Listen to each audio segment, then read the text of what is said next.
Oh, you came back for more. Well, thank you. I knew you would. I believed in you. You're reaching for the brass ring. Beefheads, I knew you'd come. I just called our fans beefheads. So we hope you I enjoyed. don't know how I feel about that. You did call them beefheads. I could try harder. People have been called worse. We're both in a group that calls each other cocksuckers, so you know. Hey, it's cool to be a cocksucker. It is. It is. We wear it on our shirts with pride. Actually, I don't own one yet, but I aspire to one day be able to afford the Golden Goblin. Yeah, not only is it cool to be a cocksucker, but it's also cool to be affiliated with the cult of kayfabe. Yes. Both of those things are good. Very good. So hope you enjoyed the first part of our show. We had a lot to discuss on this one, so we split it up into 2 parts here. Give you a little leeway on how you want to listen or view us. And you know, it's a new year. We'll see what kind of feedback we get from this. It's possible we could play with this format. Or other formats. So definitely let us know your opinion on how it's going so far and what you like, what you might want to see different. But we are so happy you came back. And we got a very hot, a very divided, divisive, very touchy top. I don't know about touchy, but just Raw 25. Raw 25. I said it. I ripped the bandage off. Raw 25. I know my thoughts on it. Go ahead and give us, before we run everything down, just give me a thought as a whole. Maybe not like dissecting it, but just as a whole, how did you walk away after you stopped watching Raw 25? Well, with the build-up and all the premature ejaculation announcements that WWE threw out there that got turned down, I didn't know what to think. I didn't know if it was going to be a great show. I didn't know if it was going to be a shit show. I have no idea. But since I hit play at the beginning to the very end, I felt like I was in a dream. Was it a good dream? Was it the worst nightmare I've ever had? I'm still not sure.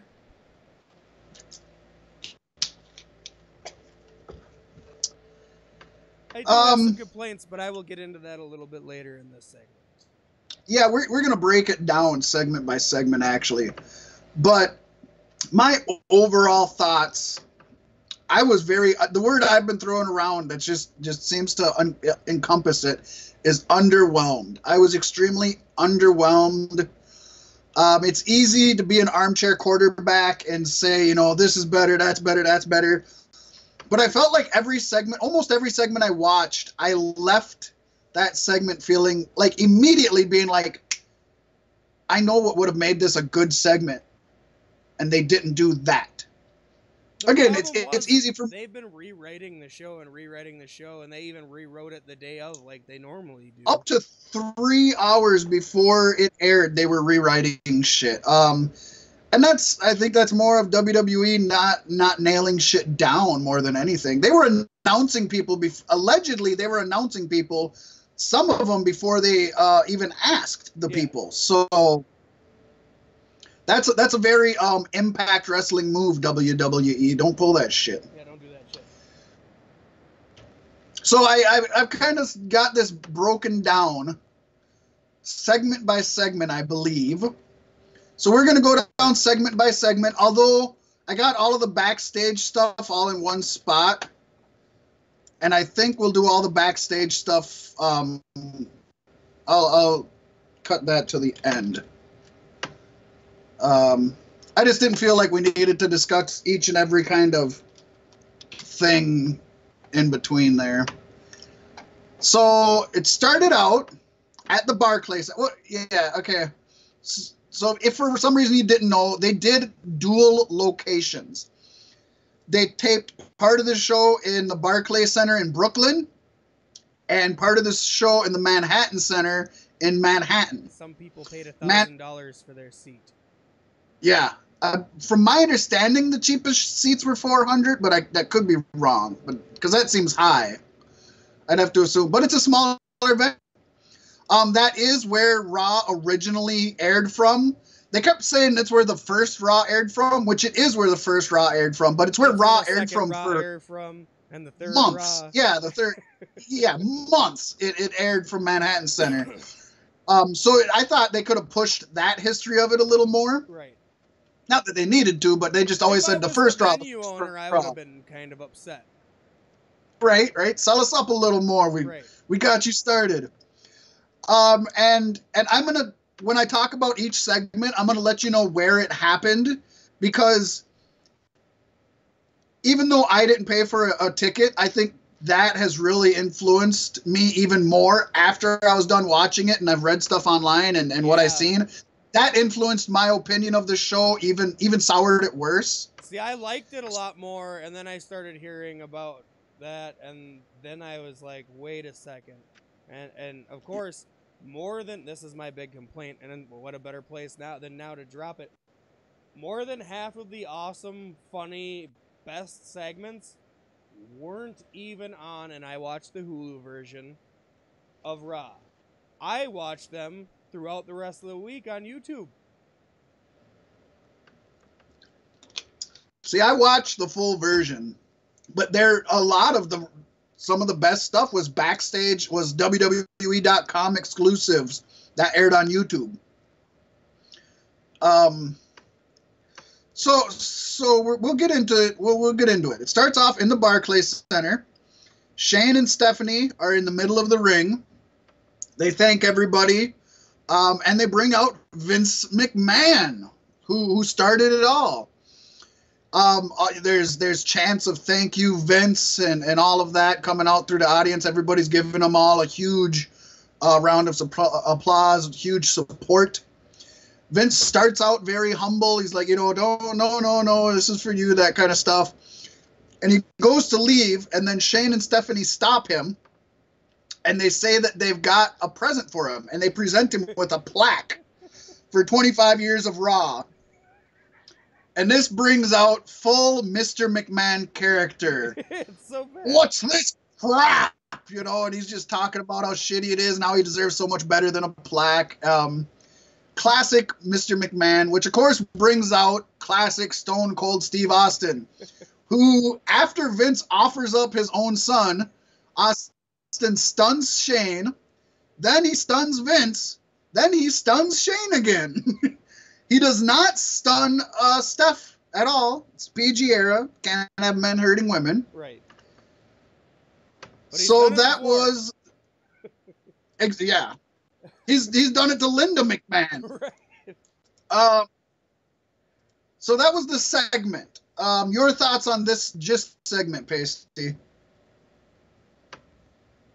It was kind of cheap, because everybody knows that moment or those moments from the Attitude Era. That's like, when you think Attitude Era, the first thing you think is Vince McMahon taking a stunner.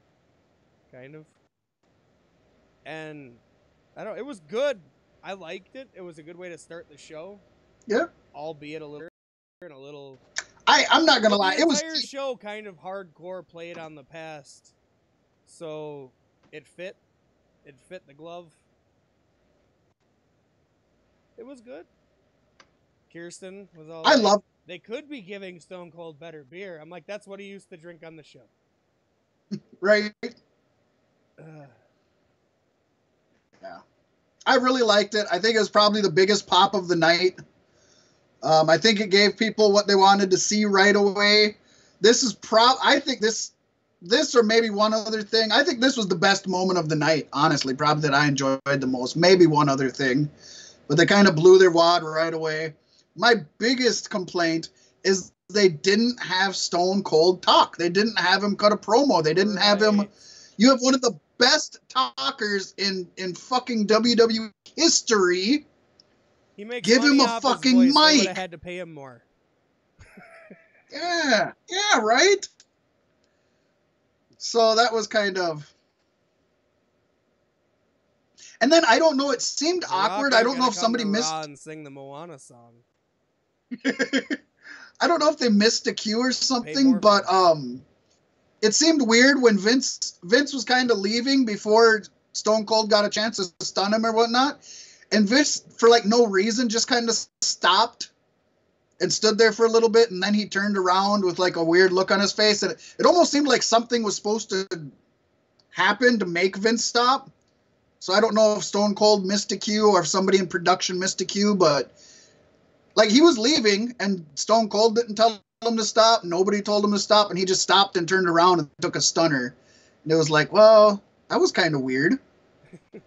So, but that was a little thing. As far as comparing it to the rest of the night, this won for me. I think this was good.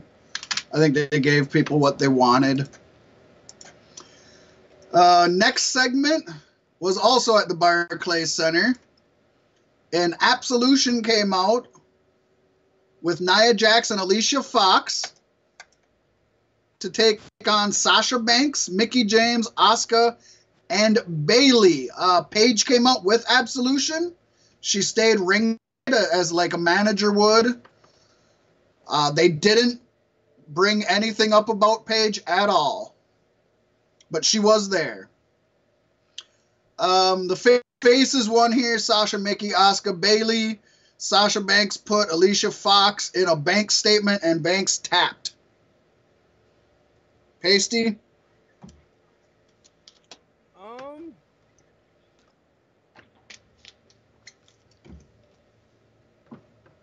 I didn't pay too much attention to this one, I don't think.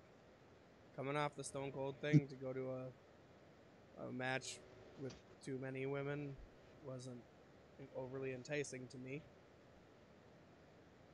I get it's coming into the Royal Rumble, and you want to show off as many as possible, but there's better ways to do it.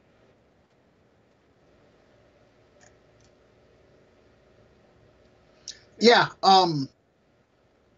this is your typical WWE. We've got nothing to do with the women, so just throw them all in one match so we can say they were on there.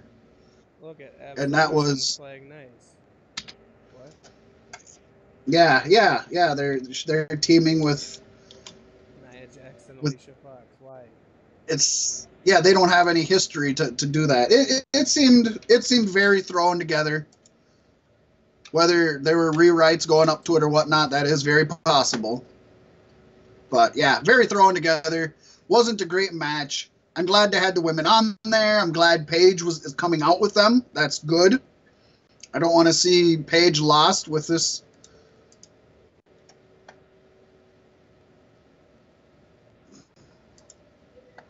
What the fuck that is. But anyways. Sorry, I'm in my own little world here. So that's all I gotta say about that. And at this point, I'm finding myself wondering why they haven't been to the Manhattan Center yet. And more so, why didn't they kick off the show at the Manhattan Center? You start the 25th anniversary at the place that it started, right? Well, to be fair, they started out there and let JR and King introduce themselves and then never seen them again. So they did do that. But, so there you go. So back to, they finally go to the Manhattan Center now. Finally go to the Manhattan Center.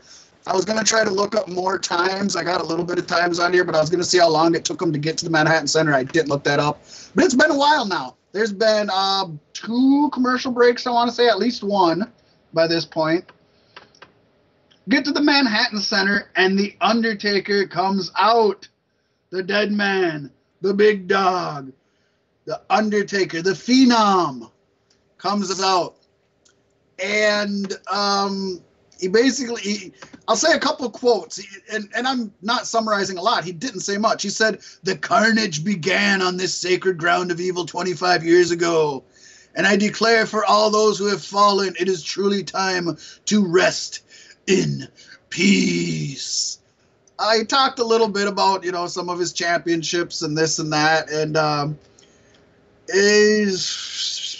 right. We were all expecting the John Cena Undertaker match build up to start here, and it should have. Maybe there won't be a Taker match at Mania. You know, I think there will. I don't know why they would have brought him in here. If they brought him in, I would have thought it would have been for him to say he's retired, like for him to give his retirement speech or to. I mean, yeah. I honestly, the only reason to bring him back if you're not going to have him wrestle in Mania would be for him to come out and talk about his retirement and talk about. Here's what you do, though. You know. And this would be so much tastier. You have Braun look really strong in this triple threat match. He doesn't win, but then he turns his sights on The Undertaker. And Braun Strowman and The Undertaker have The Undertaker's last WrestleMania match. I think that needs to happen. Yeah? That needs to happen more than Cena Taker needs to happen. I would agree with that. And Strowman could completely obliterate The Undertaker more than Roman Reigns did. And that could play out well for his future as well. Yeah, definitely.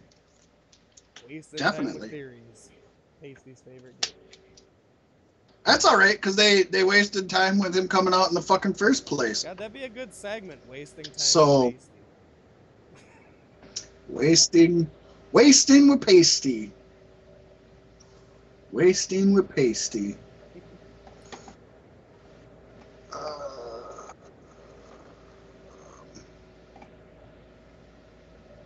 Okay, I see.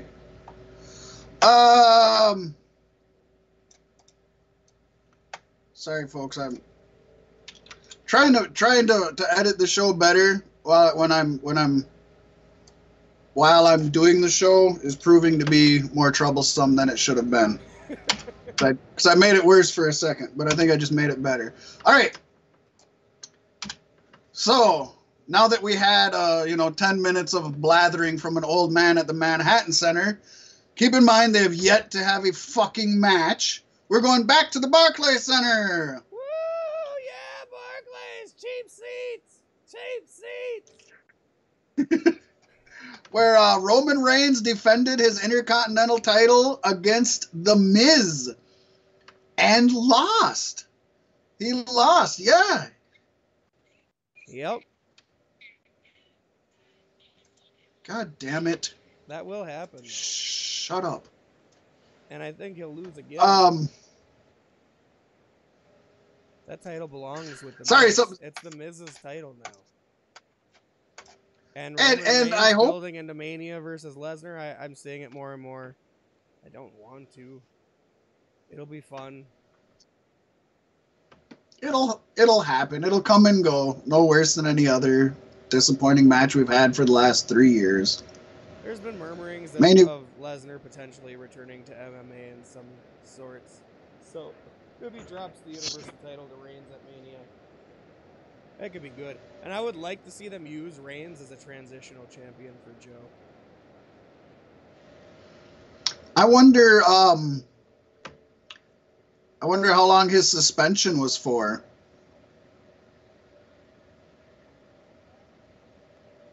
Who? That would. Who? Lesnar. That would play a role in it. In the last few months. I don't know that I've read because he was.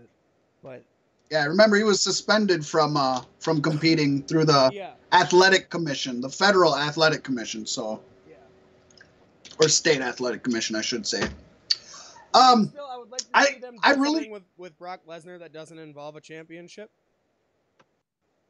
I don't know what that would be or how that would go with his schedule, but a whole story that has nothing to do with the title is what I would love to see. Probably won't, but I would love to see it. I think Roman Lesnar will be out right after Mania. Maybe he'll have his rematch on the Monday after or something. Right. I mean, we'll have to see as more information comes out getting closer to Mania. But I think he'll take a break after Mania, but he'll be back shortly.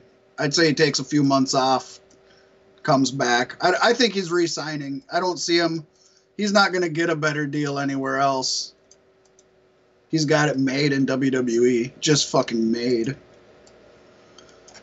And he has seemed in his last few attempts to actually start getting some of that fire back, you know, that he once had. But who knows? But this match, I really loved the ending. The Miz actually threw Roman into an exposed turnbuckle and then gave him a skull crushing finale. I didn't even see him take the turnbuckle off until they replayed it, so that was awesome. That was good. That was really good. I liked that. And you had the Miz Taraj kind of interfere a little bit. You don't usually get second or third turnbuckle. Yeah, it was the middle turnbuckle. That was really cool. This was a good match even. I mean, the match was good. I enjoyed it. I liked this. This was a shining beacon in the fog, I would say. Yeah. I enjoyed this. Yeah, it was enjoyable. It was a solid, entertaining match that you would kind of expect from a returning Miz. And as you said, I hope the Miz gets to keep the title for a while, and it's his. I mean, he's going to be our generation's honky tonk man. I mean, he's one of the best Intercontinental champions of all time. Yeah. He's never going to make a great world champion ever, so just get that out of your mind. Right. He's a great Intercontinental champion. But that's what you got to do. You know, the women have taken their torch and ran with it. You got to take your torch and run with it and make that title mean as much as any other title. That's the goal here. Build everything up to a point that it matters. The tag team division has finally done it. They're doing a lot better with it. Yeah, that's for sure. Oh. Be satisfied. Moving on. And love life. That's where you get to have fun. That's where you get to bloom and develop your character with your own ideas. You know, you just fall into that place and grow. If you fight right, the system, gives them a little more. Will fight back and just do it. Miz is gonna be an all-time great wrestler, and he doesn't have to have another world title run. And we need mid-card wrestlers. Yeah. I mean, that is a need. You can't just have main eventers and jobbers. We need mid-card guys. And if you can be a great mid-card guy, maybe it was just being a kid and growing up, but everybody felt fantastic. Like, every match was on the same level. Right. Doesn't matter your division. Doesn't matter your weight class. Everybody performed to the best of their ability, and that's what pulled WWE to its position that it's at today.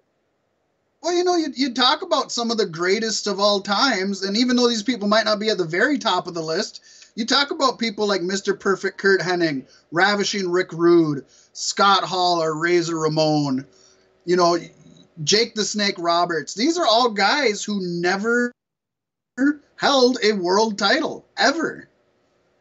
And they are some of the greatest of all time. Mm-hmm. So, come on. I want to see more wrestlers that come in. Fuck a title. Roddy Piper. Roddy Piper, too. Well, no, Roddy Piper did hold the WCW world title. I take that back. Okay, moving on. We're still in the Barclays Center, folks. Yeah. And now we have Christian's Peep Show. Any of you used to watch back during the Ruthless Aggression era? Christian had his own Peep Show, which was like your Miz show or your what do they have nowadays? They had Dean Ambrose's Asylum. They have the highlight reel with Jericho. Miz TV with the Miz. Yeah. So yeah, it's like that. And the guests were Seth Rollins and Jason Jordan. Yep, they had the Rollins report. They've had a lot. Seth Rollins and Jason Jordan were the guests. The bar came in and interrupted.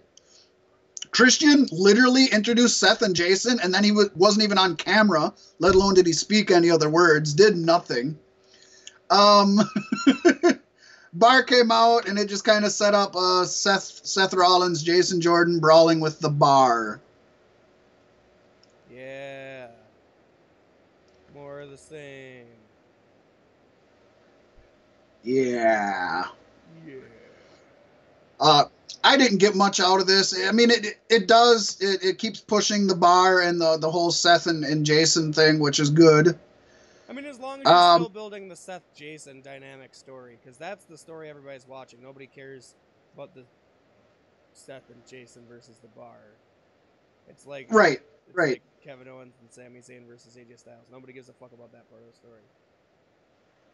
Yeah. My biggest complaint here is, like I said, Christian was basically a non-factor at all. I would have preferred to have them do the Brother Love show and have Brother Love out there with his old Brother Love show set, because he is the superstar that the fans voted that they most wanted to see. He won by a good deal. He beat out Steve Austin and who they wanted to see. And he made a small guest appearance in a backstage skit for like 40 seconds maybe. It was like, why not trade out Christian and Brother Love and have Brother Love, because he had his own show back then, long before Miz TV or the Peep Show. There was the Brother Love show, and a lot of feuds happened on there. Why not have him do that? Right. To me, that would have made more sense. I don't know. Because WWE is probably really cheap with the amount of money they offered people, so people only agreed to so much screen time. I bet Bruce Pritchard would have so done many it. Celebrities backed off, and Jimmy Fallon was only there to watch the show and got sang at by Elias. Right. So in total, I did time that. So this whole thing with Christian and Seth and Jason in the bar took 3 minutes and 30 seconds time, which is about what I would expect for a segment like this. Do you think Jimmy Fallon was even there after they showed him on camera, or do you think he took off right afterwards? He probably left early for sure. I don't think he stayed through the end, by no means. Then we go back to the Manhattan Center for the very first match in the Manhattan Center. This show's halfway through at this point, folks. Bray Wyatt versus Woken Matt Hardy for the first time in a singles match. What do you got, Pasty? I'm not 100% certain this was on the Hulu version. You didn't miss out on much. It wasn't much at all.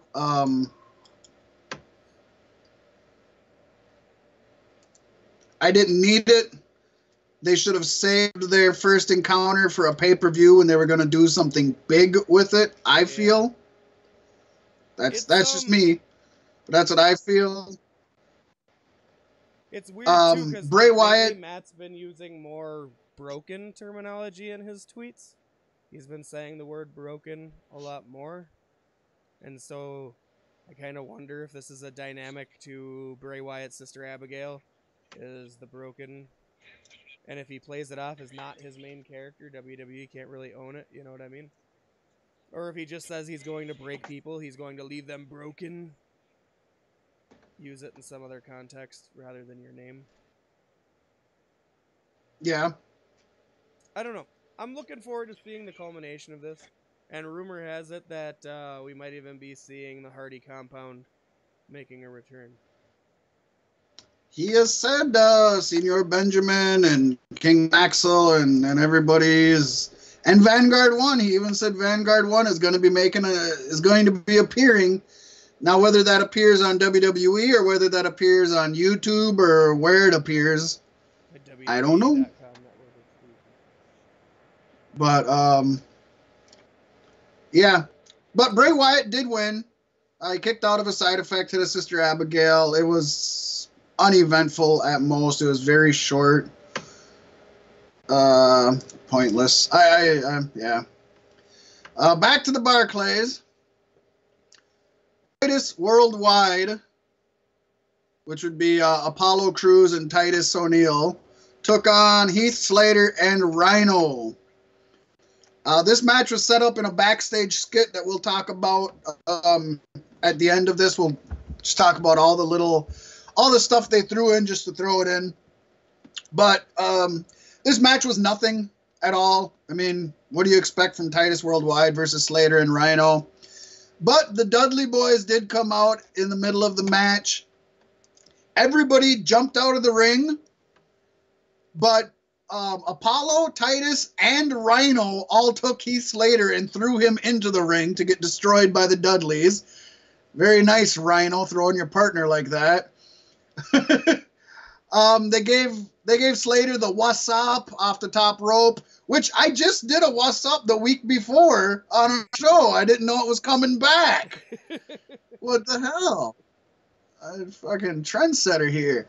And then they gave him a 3D through the table, way better than the 3D that they took at from the Briscoe brothers on Ring of Honor. Way better. What's your thoughts on this match? I think this match might have also not been on the Hulu version of the show. Well, you got to think about it. What is the Hulu version is 90 minutes. This went like 3.5 hours, I think, long. So they probably had to cut a lot out of the Hulu version. Yeah, no, I was very disappointed with the amount. Yeah, it went long to watch on YouTube. I mean, I think it at least went 20 minutes long. Yeah. So this, like I said, the match wasn't nothing. It's basically just a way to get the Dudleys out here, which is fine. I mean, if I would have seen Titus Worldwide versus Slater and Rhino, I would have been pretty tuned out. But I would have tuned right back in as soon as I saw the Dudleys. So yeah, exactly. I really liked the Dudley stuff for what it was, but this whole segment took up like over 6 minutes of time, and with so much other stuff, with so much stuff that they packed in here and other stuff not getting much time at all, I could have went without this. Even for the little bit of the Dudley interaction we got, I could have went without this. Yeah, they haven't been gone for that long. They should have used a different tag team from the past. Right, especially since, I mean, they're going to be getting into the Hall of Fame anyway, so we're going to be seeing them at Mania at the Hall of Fame. We didn't need this. Didn't need this. Back to the Manhattan Center, finally. DX comes out. First, Hunter and Sean came out. Then they said, well, he didn't come here alone. And they brought out the New Age Outlaws. Road Dogg, Jesse James, Badass Billy Gunn. But they weren't done yet. They took out the 1, 2, 3 Kid, X-Pac, with a huge roar of 1, 2, 3 from the audience. Yes. You could tell the people X-Pac at the Manhattan Center were... He almost cried in the ring. Yeah. You could tell the people at the Manhattan Center were the old school fans, because a lot of the new fans probably know X-Pac, but not very well, but they don't know him as 1, 2, 3 Kid. They know him as X-Pac. Yeah. Yeah. So the fact that there was a resounding 1, 2, 3 chant was just awesome. He's the only one who still wrestles full time out of everybody who's going to be in this ring originally. So that's good. The the New Age Outlaws don't. Sean and Hunter don't. And they brought out a non-DXer, Scott Hall, which it was good to see Hall. He looks rough, but if you watched the Resurrection of Jake the Snake, he looks way better than he did there. Yeah. So that's good. That was really good. It was cool seeing all these guys. To me, DX isn't as nostalgic as some of the other stuff, especially Hunter and Sean, I think, took up too much time. Yeah. I used to be the leader of DX, and now you're like the boss of everything. Yeah, they got 2000s DX cheesy and not 90s DX cheesy, where they were like, I used to, oh no, you can't do that. Oh, what about the time? Oh, you can't do that. And then he's like talking about wearing mom jeans and talking about how he can't fucking, it got ridiculous, silly, not like, yeah. But it was cool to see everybody out there. The Balor Club came out. The Balor Club came out and they teased a confrontation before they embraced each other in 2 sweets and in hugs. It was kind of cool to see a passing of the torch. I know, like you said, it would have been good. Scott Hall wasn't just enough. It would have been nice to see Nash, Hogan, Hall, all of them. Yeah. But this was cool. It was cool. Just Hall and Nash would be great. Yeah. if Nash is in the picture, I figure that's where you actually can hand off the 2-suit. That's the only way I sees it. If Nash is in the picture, when are you going to get that again? You know, you don't know when you're ever going to get Nash 30. in the ring again, so... Raw 30. 5 years. Raw 30. So, I mean, it is cool that they did do a physical kind of passing of the torch. I thought that was awesome. Gave them their blessing. And out came the Revival. Talking about, you know, this, that, and the other thing. Revival ended up getting their asses beat by Doc and Carl Anderson. Finally! Gallows and Anderson get their fucking comeuppance. And all they had to do was then team up with Finn Balor. That's how you right.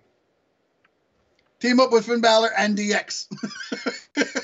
Don't team up with all they had to do was to be on the same side as Hunter, and you knew they weren't gonna fucking take the loss. Right. Then everybody in the ring took turns doing their finisher on them, except for Hall. I was really hoping. Toothpick. I feel bad too. Special. Yeah. He did, yeah. He did throw the toothpick at him. You're right. He did the click toothpick flick. You know, I was torn as I'm watching it because I could kind of tell it looked like Hall wasn't going to be able to do a Razor's Edge, and I was like, for a moment there, when they were trying to tell Finn Balor to do his finish, I was thinking him do DDP yoga. Watch Jake the Snake Roberts, Resurrection of Jake the Snake. You can see Scott Hall. But I was kind of hoping for a moment that they'd almost like pick him up, either Dash or Dawson, whichever one was there. Almost pick him up and put him on his back just so he could give him a Razor's Edge. But I was like, God, that makes Hall look weak also. So I guess it's better to not do it at all. But then at the end, they let Finn Balor get the coup de grace with his coup de grace. It was a literal coup de grace. I love it. That was perfect. Yes. So poignant. This was the second best segment of the night, in my opinion. I agree in full. I'm right there with you. I was just about to say that. This was my second favorite moment of the night, and probably the best thing Manhattan Center got to see. Oh, easily the best thing they got to see. A lot of people online are complaining because they had a bunch of old-timers come in and bury the Revival. What's your thoughts on that, Pasty? Well, the Revival consider themselves wrestling old-timers. So I think the fact that some of the people who changed wrestling from that style to what is now, it doesn't bother the Revival any. And I don't know. I don't really think they were buried. Like I had discussed with you in private, I feel like they were both gone and they just came back. Of course, you're going to be rusty. You're not going to be moving at 100%. And I mean, I don't think they would have beat the Balor Club currently, anyways, even without all the old guys. Besides, they got to take probably some of their favorite moves from their heroes growing up. That's an honor in itself. Yeah, that kind of like when speaking of Jake the Snake, when Jake the Snake came out during whichever was that the Raw 1000 or whatever the fuck it was. Anyways, he came out there when Dean Ambrose was laid out. When Dean Ambrose was part of the Shield, and Jake the Snake came out and dumped the snake on Dean Ambrose, and they're showing Jake dump the snake on it, and Dean Ambrose just can't help but just have a huge grin on his face as he's supposed to be being tortured, you know, by being out and having the snake on him. But he had the biggest grin on his face because it's like it's a childhood dream. Right. You always wanted Jake the Snake to dump that snake on you, and he was getting it. You can't get. I agree. I think it's an honor. Yeah, these guys. They're the heels, and this was a feel-good moment, so they were going to go down. It put over the Balor Club more than I think it put over DX, so that was cool. Mm-hmm. And they got taken down by fucking five legends finishers. I don't think that's being buried. When you get taken out by 5 legends finishers, you're taken out.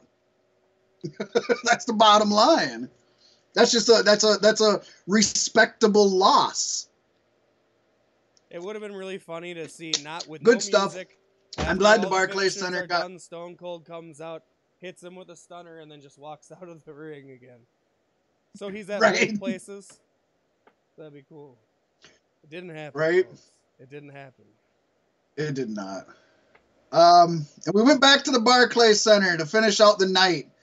Kane, Braun Strowman, and Brock Lesnar had a showdown. And they ended up bringing out all of the legends and everybody who was a guest at the show. Came out ringside. Stop it. The whole locker room couldn't stop it. Scaffolding couldn't stop it. And so Braun and Kane come out, and then when Lesnar comes out, he just nails a really stiff clothesline to Braun Strowman. That had to hurt. Yeah. I'm talking for real. That had to hurt. Jumped in the ring, gave an F5 to Kane. Braun got up. He throws Lesnar out of the ring, chucks him into a barricade. Hit a really awesome-looking power slam through the announce table. Probably my favorite power slam I've seen him do yet. Yeah. I like that. It looked like it hurt because the table didn't break apart right away either. No. And he was and I mean, he just he really didn't look like Lesnar was that heavy. He really just manhandled him. And I know he's thrown around ambulances and semis before, but still, it was impressive to see somebody manhandle Lesnar like that. I know it's not going to happen, but how fucking cool would it be for Braun Strowman to win the championship now and then have Strowman versus Roman Reigns at Mania? That's your Hogan, Andre the Giant. I'd be okay with that. That's what it is. That's your. A lot of people by saying that, but it's Hogan, Andre the Giant, 2018. It's your irresistible force meeting the immovable object. Definitely. I would love that better than Brock Roman, to be honest. Brock can lose it now. I'll be happy. Strowman deserves it. Look at what Strowman's been doing. It might be too soon for Strowman to get the title on him. But if they made it a short run, if it was just from now until Roman takes it at Mania, then I'd be okay with that. Plus, with the history they have, it'll make Roman seem a much more legitimate champion when he beats Strowman at Mania. He has much more negative history with Strowman. Roman having the title at that point. I don't think if he went to WrestleMania and beat Brock Lesnar, I don't think it would be the same. No, he has more history with Braun Strowman than with Brock. Easily. It's a story that built up for the majority of this year. On and off. Yeah, so culminate it at the big show. Without the big show. Yeah. Yeah, this segment was good for what it was. It felt really hurried, but it came on well into the overrun. They were well past 10 o'clock by the time this even started. Yeah. Kane was a non-factor. He came in and went down the same way he's going to Sunday. It really put Strowman over, made him look super dominant again, and I think that is big because I think that'll help him save face if he loses on Sunday. Even if he doesn't take the pin, if he doesn't win, at least he looked strong going into it. The biggest thing is the superstars at ringside didn't really add much to anything. It just gave them some screen time. But good way to end the show, I thought. Good way to end the show. So then I'll get into the backstage little segments and little skits that they had. We had Kurt Angle, Harvey Whippleman, Brother Love, Teddy Long, The Boogeyman, and Jonathan Coachman hanging out in the backstage area. Yay. That's not the intro, folks. That's just what the segment was. In Kurt Angle's That was it.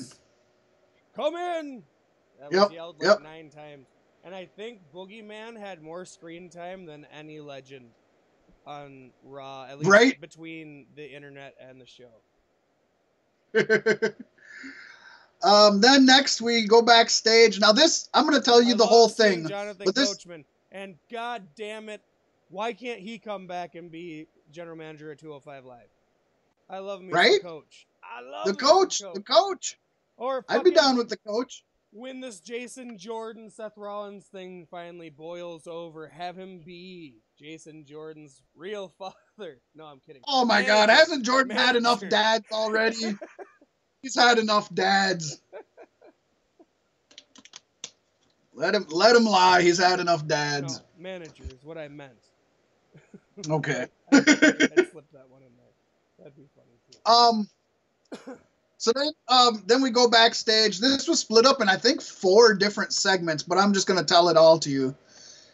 Heath Slater, Rhino, and the APA are playing poker in the backstage.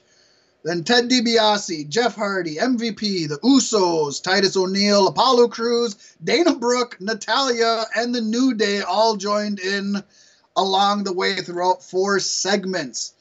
Eventually, Heath Slater is caught cheating, and that led to the match between his team and Titus Worldwide.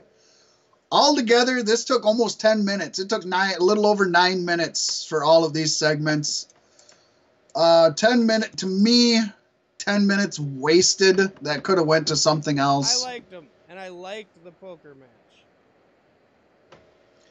It would have been good for the 1 segment, but they didn't need 10 minutes of them playing poker. It told a lot of good jokes. I enjoyed it. It was again another vessel just to get them on screen, and that's okay. We got one of the best damn. Upset that this was the only appearance by MVP. Right? I expected something more. Maybe this means he'll turn up as a surprise entrant at Rumble. That'd be awesome. I would love for him to. He's a hell of a hand. I didn't like him a lot back in the day, but I love him now. So. Yeah, he's good. We got one of the best dams from Ron Simmons. Locked in a war for the IC championship. For like that'd be a good spot for him. 10 whole years.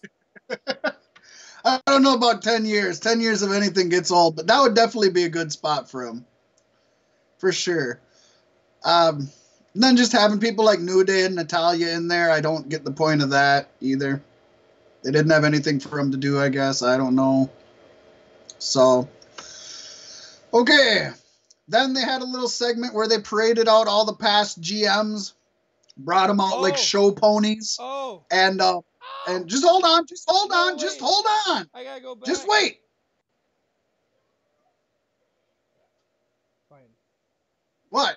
I'm waiting. What do you gotta go back? I'm waiting. You gotta go back to the poker segment or what? No. I'm waiting. You even okay. That okay. I think you're talking about, I think I know what you're talking about, but I could be wrong. The past GMs are trotted out kind of like show ponies. We got John Laurinaitis, Eric Bischoff, William Regal, Daniel Bryan, for some reason, even though he's SmackDown and he's not, and he's currently there every week anyways. Bring him out. Then a little bit later on, they brought out the women legends. They brought out the Bellas, Maurice, Kelly, Michelle McTaker, Jackie, Tori Wilson, Terry Runnels, Maria Bennett, Trish Stratus, and Lillian Garcia. It was good to see her. All of this took place in the Barclays Center, and this took like 5.5 minutes for all of this shit. Mm-hmm. It was good to see everybody. It wasn't great. It was kind of half-assed. I didn't like that they let off with the Bellas, because when I think of iconic women's wrestlers, it's not the Bellas that comes to mind. Were you going to talk about they had 2 current women who are pregnant up there for no other reason than they got babies and that's ratings. Right. other than to get them on the show just to say they were on the 25th, you know. They're both going to compete in the Women's Royal Rumble.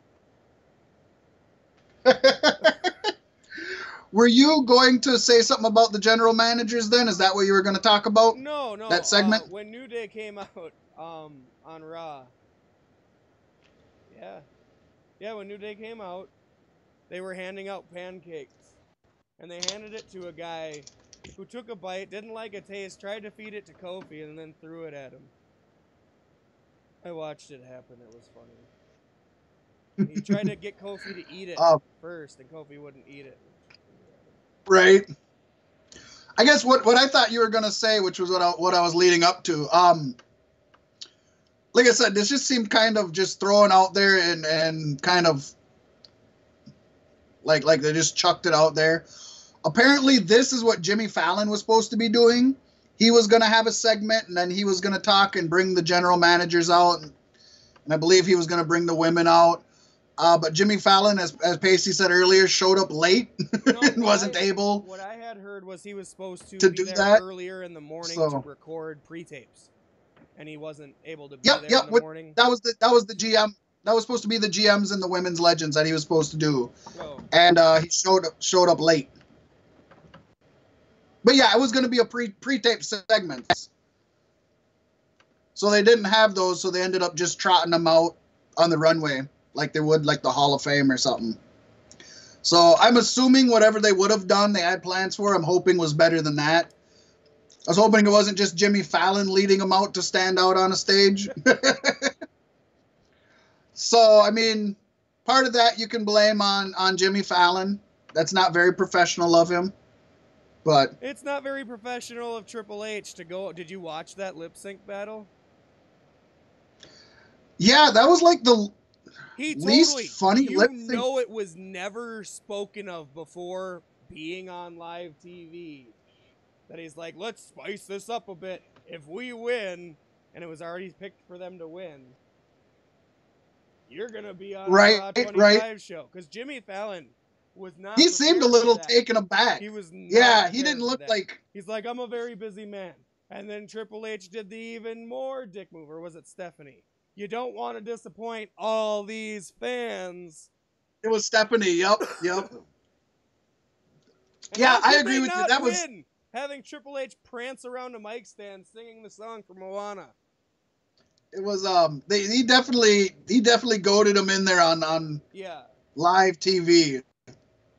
It's not a good thing. Yeah, that was I agree. You're lucky. And it could be he could purposely. Yeah, he could have purposely showed up late just because he's like, oh, these fuckers. Yep. I got shit to do. Yeah. I mean, he does. He hosts a nightly fucking show. WWE ain't doing that. Yeah, as well as a ton of other shit. He likes his Sundays off, damn it. He's probably he only gets 2 days a week off. You know what I mean? Yeah.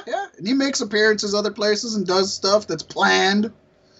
And that was a horrible, that was just a really boring lip sync battle. Usually they're like really funny and they got like more than one song. Good shit to do and dances. Yeah, and they dance and they got props and stuff. Like, and this one was just Boys to Men. I'm like, oh, yeah, that was really boring. Yeah, I thought it. Lose my number. Damn it. It was it could have been better, but that's all right. The one with The Rock and Jimmy Fallon is very good. Yeah. That one's hilarious. Yeah. The actual show lip sync battle is usually pretty fucking good too. Yeah. The another backstage segment, which I actually liked, and I was surprised. Y2J made it. Yeah, he said he wasn't gonna come, and then he came, and I was so happy. Third best moment of the night. I have read reports that he wasn't there Sunday, but at some point they ended up taping a segment, and I believe he wasn't there Sunday because he didn't come out at all. Right. So it could have been an old segment. You would think if he's there, they would have had him out somewhere. You know, he would have come out at some point. You would think. Unused pre-tape. It could have been. No, but he had the dumb hair. He had the hairband. That's true. I see your scarves.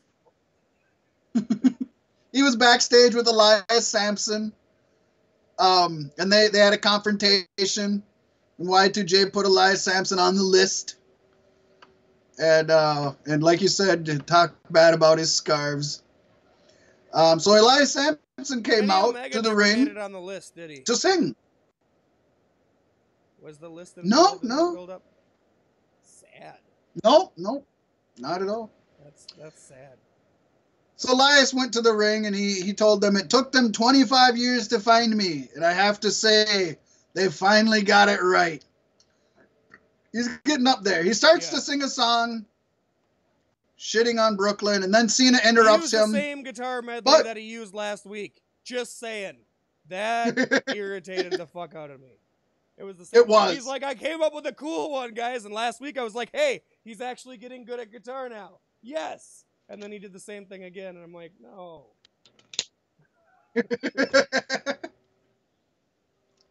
Cena came out, and Cena got pwned.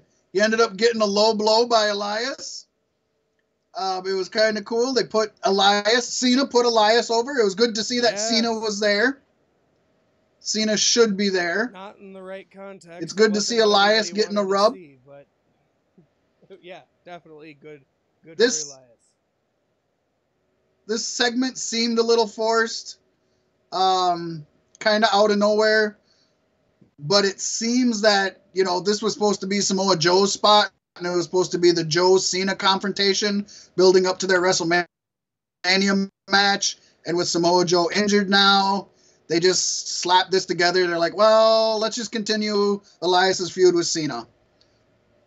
Might as well. So Elias is good. He's a drifter, and so he really can go anywhere and do anything. It doesn't have to be one standard feud. Yeah, it is. It's good. I was really looking forward to seeing Joe Cena. Hopefully with Cena putting Joe over. I think that would have been great. Yeah. Cena and Joe would have some great matches, so I'm really bummed about that. But this works. This works. Oh, it's good. It's good. It just works. Baron Corbin and Elias Sampson are like my two guys that I really want to see succeed, and it's good to see every time they do. It is. I just had a few notes here. Actually, I only have just a short handful of notes. One note, there is footage of JR and King asleep at the Manhattan Center. Was it footage or was it a fucking picture? Because I'm pretty sure it was just a picture. It's a picture, yeah. It's photographed. They might not have been asleep. They could have been looking down at their notes. It's just from what it sounds like, people who were there say that they were sleeping. I think you can tell the difference. You don't sit and stare at notes for this long, but maybe, who knows? Maybe they were listening to an iPod or something. Whatever the point is, they weren't invested in what was going on the screen. It was just the old man in them. What's that? Do you think they planned to sleep? Or do you think it was just the old I don't think so. I think they just got bored. You can only sit and watch a fucking TV for so long. See a tweet from JR like, you guys should have been asleep too. There was nothing to do. The Manhattan Center only occupied a total of 29 minutes and 5 seconds for a 140-hour show. So they got literally a fraction of the show. Once again, folks, word has it, ticket prices at the Manhattan Center started at $400 up to around $1,000. Think about that. There were roarous chants of bullshit, which we do have footage of that, Pasty. That is on the Facebook page, facebook.com/beefsticks podcast. That has them sitting there while while the Barclays Center is on the TV, and they're just chanting bullshit because it was nothing. They did, I will say, during the commercials, during only the commercial breaks, they had two different 205 Live matches. So they got to see two 2-minute 205 Live matches. Not exactly what you fucking signed up for. Pretty terrible. What they should have done is just did the whole thing at the Manhattan Center, because that's where it started, and that's where it culminates. And then you could have charged $800 to $2,000 per ticket, because it's such a small space. Right. Yeah, the dual broadcast, it doesn't work. It didn't work well with WrestleMania 2, and I think that's the only other time I can think WWE's done it. It doesn't work good today either. Let it be a lesson. Live and learn. That's all you can do. That's all you can do. I thought I had a couple more notes about the show, but I didn't write them down. So I may not. I know the Jimmy Fallon thing was one thing. And you had brought up that they were doing rewrites, from what I heard, up to 3 hours before the show was starting. They were rewriting stuff. It was rough. I mean, it had a lot it was of bad people luck. I was really happy to see. They kind of copped out on a couple of people who are just suits backstage on a regular basis and just had them hop back into their gimmicks. But right. Was it good? Was it bad? I don't know. I watched it at home, which helps me a little bit. To me, if it was a half-hour special on WWE Network, or maybe even an hour special, and we just got to see the nostalgia factor, they brought in the Clique. They brought in the old guys, Boogeyman, Brother Love. They brought in the APA. That's what the WWE Network should just be more of. Yeah, I would have liked it better like that than to have a 4-hour show that is not enough wrestling to be a good wrestling show and not entertaining enough to be an entertainment show. Yeah. They tried to do too much and they didn't do enough of either. Again, yes, they had some bad luck, whether it's bad planning on their end, bad planning on other people's end. A lot of people backed out or couldn't make it. They had to change things. I mean, stuff comes up. So, yes, probably if it would have gone off exactly how they planned, it would have been better. But this is WWE, and they know that happens. They know that happens. Yep. I'll put it this way. I was disappointed at home. I would have been pissed if I was at the Manhattan Center. Yeah. And I'd probably have been disappointed at the Barclays Center. Not pissed, but disappointed. But I don't know because I wasn't there. They had the faces there, though. I mean, the people that you wanted to see. And I liked AJ Styles' little interaction with Howard Finkel, where he started off the promo after Finkel came up and he was screaming like an 80s wrestler for a second. He should have kept it up the whole promo. That's what I think. You stick with it. If you're going to bring out Mean Gene, you give an 80s style promo. Do it. Yeah, Mean Gene. Yep. It was good to see Mean Gene out there. I love that they brought Mean Gene back. AJ's a good guy to do it. Because AJ's a veteran. He's a new face in WWE, but he's a veteran. I never thought Mean Gene could look older than he did back in the day. I don't know why.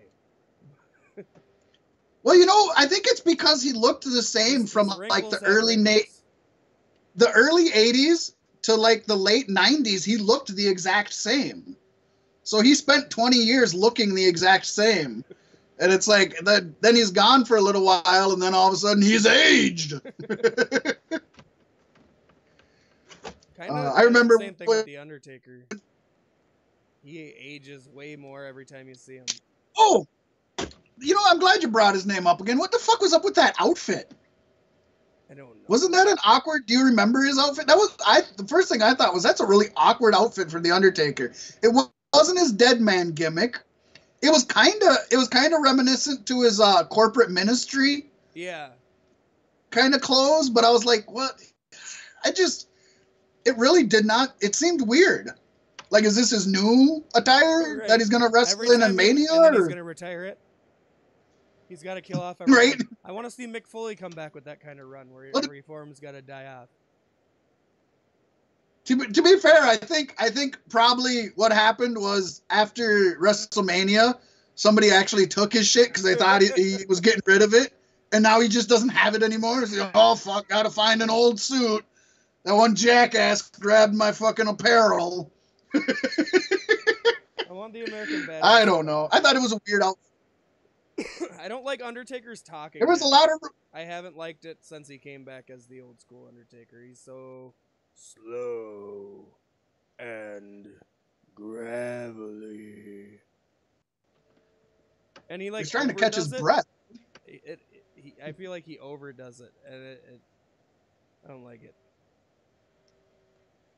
I seen a quick little joke that I seen on one of the Facebook pages made me laugh. They were like, Undertaker better start walking to the ring for WrestleMania at Royal Rumble so that he gets there on time. Right.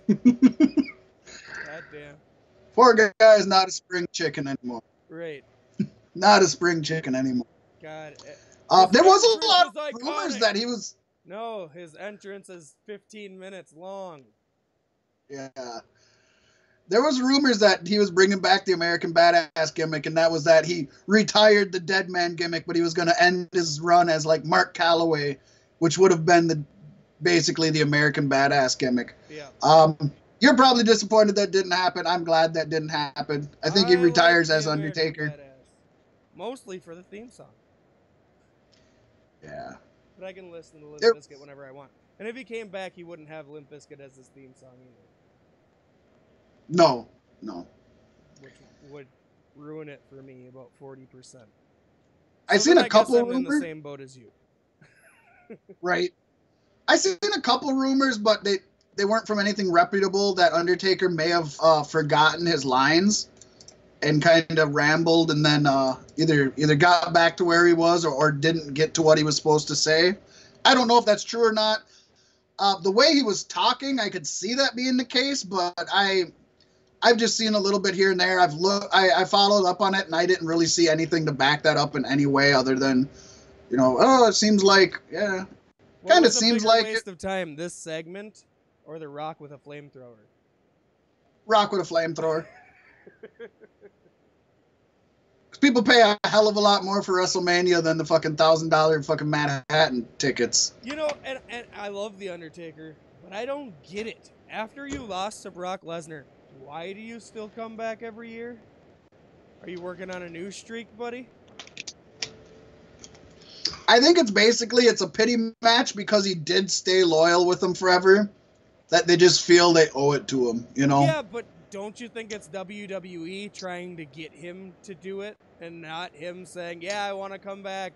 I think at this point in his life, he does not want to be there every WrestleMania. I think last year, and if he wrestles this year, I think it's definitely WWE asking him to come back. Yeah. I agree with that. I don't think it's him. I was talking with somebody else about that too, how I don't think, you are right, I don't think he's sitting here asking to come back for WrestleMania. I think WWE is saying, come on, give us one more, buddy. Right. But Put whatever. your wife on the show too. Right. We'll get her out there. Let's move on to a little more a different show. So, New Japan Pro Wrestling and CMLL had their annual Fantastica Mania. Now, this was 6 days long, which was split up in 2 weeks, 3 days each week. Only 3 days were televised. Otherwise, it's just kind of like a big tour. But I did watch the 3 televised days. I did not watch every single match.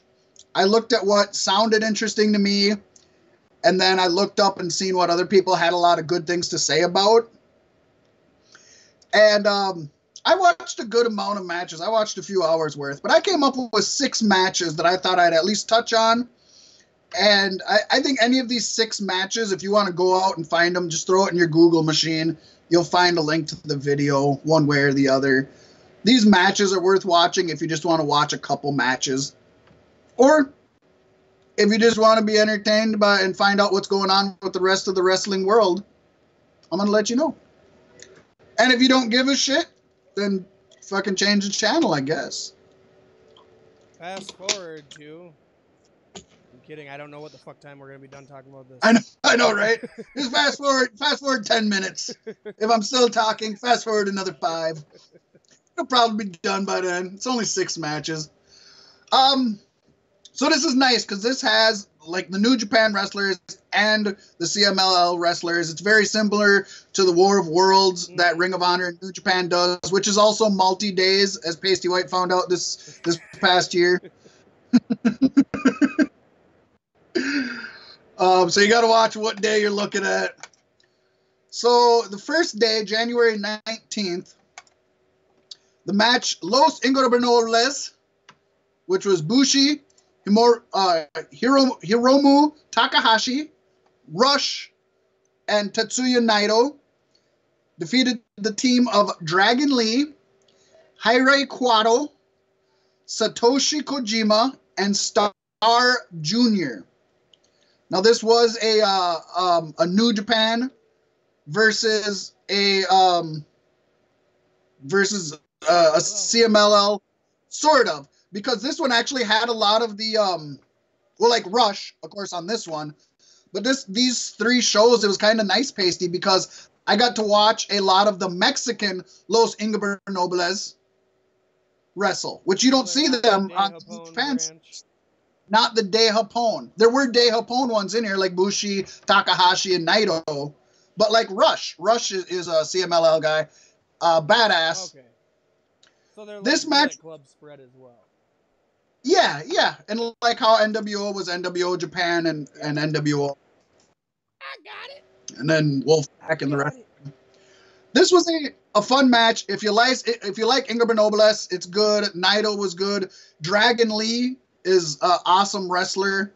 He's fucking outstanding. In this match, Dragon Lee and Hiromu really stole the show here. Tons of action.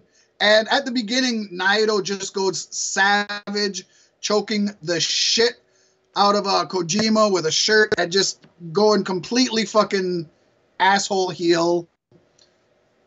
This was a really good match. A lot of the matches, as you see with both Mexico and Japan, it's a lot of multi-men matches. So there's a lot of shit going on. But it was fun. It was just a really good match. I enjoyed it. Didn't see a lot of positive reactions about this match online when I was looking through what to watch. But I wanted to watch it, and I really enjoyed it. That's my opinion. Also on that night, we seen El Cuarto defeat Angel de Oro, or the Golden Angel, if you will, if my Spanish is up to par. I did not look into that. I just freestyled that real quick, folks. I'm thinking that's right. For the CMLL World Middleweight Championship. This was a Matt Classic match. If you're into chain wrestling, catch-as-catch-can wrestling, this is your classic Lucha Libre technical match. There are a few high spots on this, like you'll find, but this was more of just a Matt Classic. If you liked Eddie Guerrero and Dean Malenko back in the day, you'll love this. Those are my 2 recommendations for day 1, January 19th. Day 2, I only got really 1 that I think you need to go out of your way and watch it all. This is another multi-man match. This is Fuego, Ryosuke Taguchi, and Soberano Jr. defeating Okumura and Roppongi 3K, which was Sho and Yo. I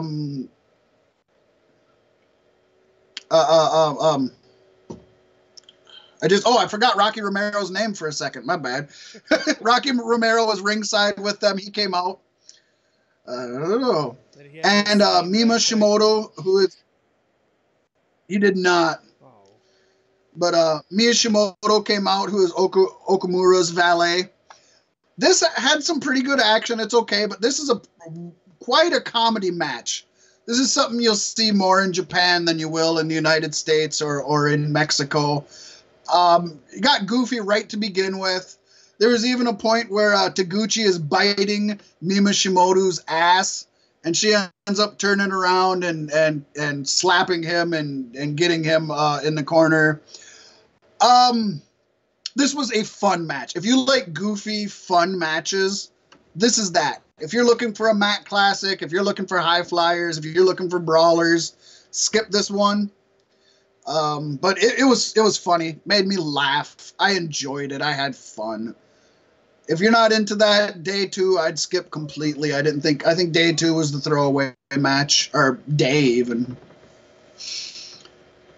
But that's fun every now and then. The last night, January 22nd, we seen Chaos, represented by Rocky Romero, Sho, and Yo, taking on Okumura. I'm sorry, again, the 3 of them plus Rocky, taking on Jushin Thunder Liger. Always good to see him. Oh yeah.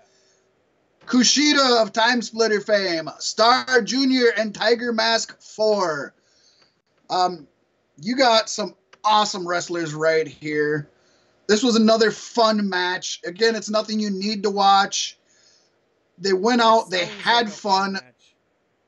There was good moves. I couldn't even say this. You know, I'm all about storytelling. I can't say good lucha things. This one didn't, I can't say it told a good story because it didn't. But it gave me a little bit of everything I looked for. The high flying, the wrestling, the fighting, the more comedy fun stuff. It gave me, it's kind of the jack of all trades and master of none. It hit every mark. It didn't put an exclamation point on it, but it hit every mark. So that was good. Next match, Rush versus Satoshi Kojima. This is what JR would refer to as a slobber knocker. Just fucking brutal. Rush controlled the majority of this. He took Kojima outside right off the bat. He's choking him with TV cables, which, by the way, they were not ready for because he's trying to pull the cables to choke the guy, and the cables won't reach. So he's pulling the guy backwards with him to come to the cables. You can't bring the cables to the guy. Bring the guy to the cables. But it didn't play off as sloppy as much as it played off as him just being a savage beast who was just going at it. And then he fucking just whaled Kojima in the head with a very sick, unprotected chair shot, which busted him open the hard way. And not only does he start bleeding right away, but you know that they're not bleeding when he never had any blood on his face.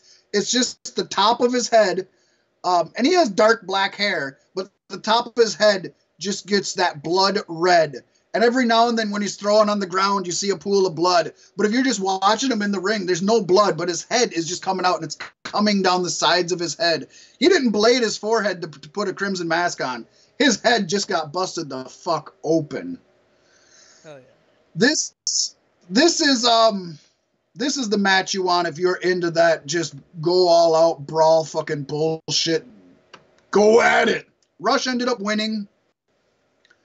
If you're a hardcore fan, this is it. This was it. And then the main event of night 3, seen Dragon Lee and Mystico 2. This is not the guy who was Sin Cara. Sin Cara is now Mystico. Mystico 2 took over Mystico when Mystico became Sin Cara, but then when Sin Cara went back to Mizutazi, then went back to Mystico, Mystico had to change his name to Mystico 2. But he will be Sin Cara at some time. He probably will end up being Sin Cara when he gets signed by WWE. Mystico 2 that stepped in for him, and he'll have to take the title of Mystico 3. Right. Not to be confused with Sin Cara Negro. Dragon Lee and Mystico 2 defeated Los Guerreros Lenguarnos, which is Gran Guerrero and Ultimo Guerrero.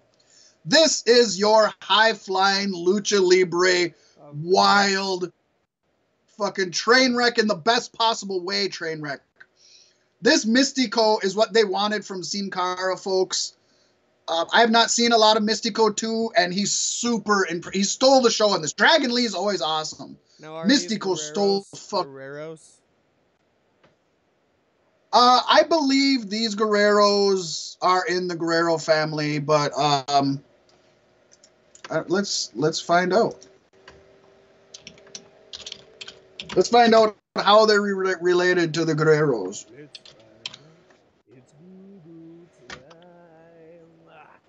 Well, Ultimo Guerrero is Jose Hernandez, so he is not one of the Guerreros.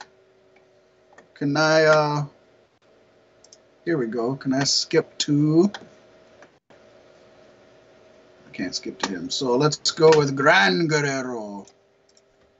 I'm hoping. Not Gran Torino. Gran Torino, my ass.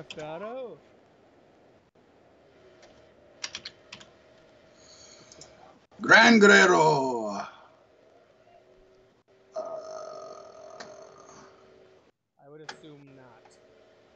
Oh, classic. This is classic Mexican wrestling that you don't see a lot of nowadays. Gran Guerrero's real name is not a public record. Ooh. So he could be anything. My guess is he's probably not an actual Guerrero then. It's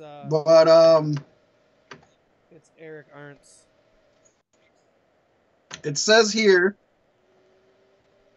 he started out as Ultimo Guerrero Jr. in 2008. Ultimo Guerrero actually brought him in, who is not a real Guerrero. It says, while it's not uncommon to fake relatives to be promoted in Lucha Libre, he was a storyline related to Ultimo Guerrero. So he's probably actually related to Jose Hernandez, who plays Ultimo Guerrero. More than likely. Really good. If I could recommend... Generation Guerrero. That's what I want. If well, you know, Eddie's boy is in or his daughter's in the wrestling business. I'd like to see what she can do. I want to see her go to WWE. I know she was training with WWE a while back. Yeah, right. I don't know whatever happened to her, but I know she was there for a while. I can't recommend just one match, but if I could only recommend 2 matches, they would both be from the final night. Well, actually, okay, I'll tell you this. Depending on what you prefer, if you want that Lucha Libre crazy one, definitely just go see Dragon Lee and Mystico versus Los Guerreros Lenguernos from January 22nd's Fantastica Mania. Amazing. If you love hardcore badass brawling, you have to see Rush versus Satoshi Kojima. But if you're into really catch as catch can mat wrestling, we talked about Eddie Guerrero and Dean Malenko, El Cuarto and Angel de Oro.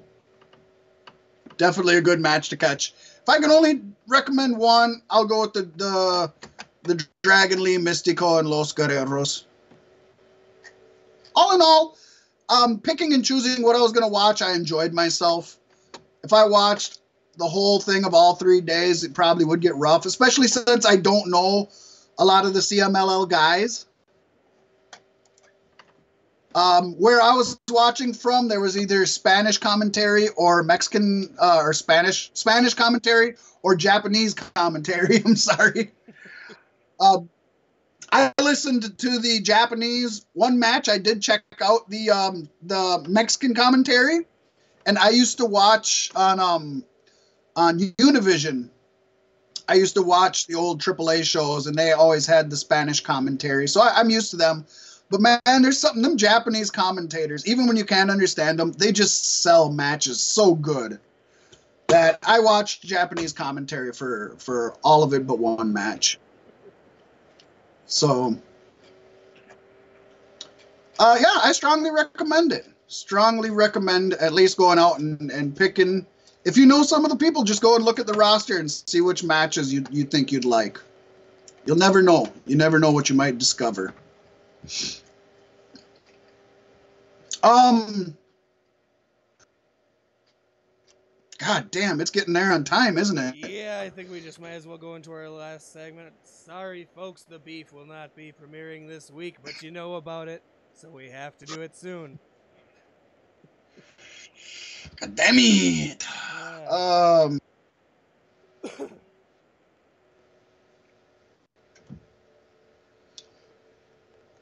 Royal Rumble predictions, yes, folks. It's coming up this Sunday. So, are you ready? Sunday and only Sunday. I got my beef pot roast. 2 brothers in a van. I knew that was coming. And 2 brothers in a van. It's like, oh shit, look at the time. Yeah, 2 brothers. It's the Royal Rumble theme song. Be better than the crap you got. All right, Pasty, what do you got for us, man? All right. Is this a pre-show match, or do we not have a pre-show match announced yet? I mean, it's a 2-hour pre-show. No, what did they? Oh man, they did release what the pre-show is going to be. It's not that. Go ahead and start with this, and I'll look up what the pre-show is going to be. Okay, I think they said what it's going to be. so we'll be kicking off the show potentially, because these things always get changed up Oh, last I remember minute, what it is. with a 2 out of 3 falls match for the SmackDown Live Tag Titles. The Usos going in as the champions versus Chad Gable and Shelton Benjamin. Fat Mac, what do you think? I personally, as a wrestling fan, love 2 out of 3 falls matches. Sometimes they can be predictable with, one person getting the fall right away. They usually either they drag it out and then you get one fall and another fall, and then they do it for a while. But I enjoy them any way you do it. I enjoy them. I'm saying, I don't know if this was going to happen or not, but I'm saying, at very least, with the I think Chad Gable. I know I'm just sitting here. Blah blah blah. Chad Gable and Benjamin. That's my pick. Gable and Benjamin. Okay, and here's what I gotta say. I gotta say Chad Gable and Benjamin are gonna get the first of the 3 pinfalls. Usos are gonna keep their titles though, and then it's gonna be, well, if it would have been just a regular match, we would have been champions. I could see that. Part of me is thinking after the DWI, I don't know if you can even let him keep the tag titles. You don't have to suspend him. It's not the biggest thing in the world, but you still gotta say something to the people backstage, like, this isn't tolerated. But who knows? We've seen people get away with worse. Yeah, and it's just a shot in the dark. Really, I haven't given too much thought to any of the matches on this card, except for maybe the 3-way. But I'm going to stick with my answer, and that's the Usos. All right, pre-show. We have a open challenge for the U.S. title. AJ Styles is putting the U.S. title up in an open challenge on the pre-show.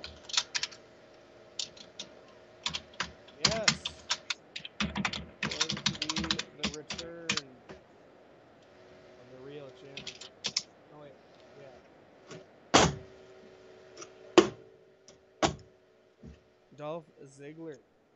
This feud ain't over yet, boys and girls.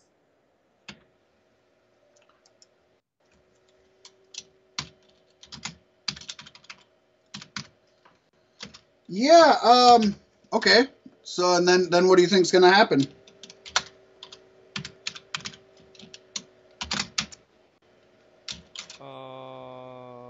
You there? Yeah, I'm here. Okay. I'm here.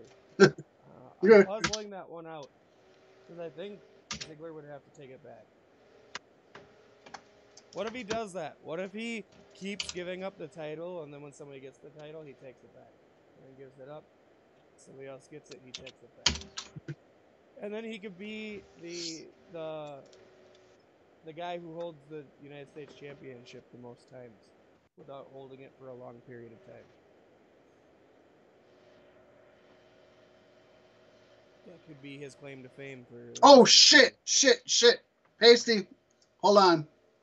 You can keep your answer. I don't know what was in my head, because I just remembered what the match was and I didn't do it. Bobby Roode's U.S. Open title shot, not AJ. AJ Styles is the heavyweight champ.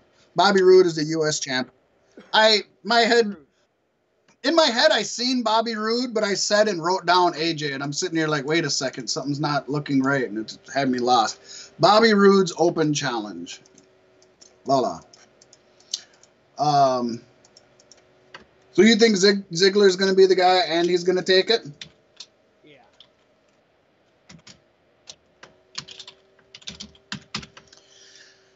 I was kind of thinking Ziggler would be the guy to come back and do it. But the initial reports, which can always be wrong, said that he was going to be gone for till May or something, or April or something. He was going to be taking time off. I don't know. Dolph Ziggler was my first thought. I think it'd be a good place to bring somebody up from NXT, but I don't know who you're going to do that to. So I don't have a good guess of who it's going to be, but I'm going to say Rude keeps it, just because I don't have a real good guess other than Ziggler. And since it could be anybody, I don't want to pick the same thing you picked. So I'm going to say Rude keeps it. Okay. I could see that to happen too, but I want to say that there's a reason Dolph Ziggler with his leaving the show. The return. And I've heard the return Right. at Rumble for a while now. So. Up next, we have a 2 out of 3 falls match for the SmackDown Live Tag Nope, Team. we just had that one. Oh, I'm sorry. You're fucking me up, homie. I know. We have the Raw Tag titles. Seth Rollins and Jason Jordan versus The Bar.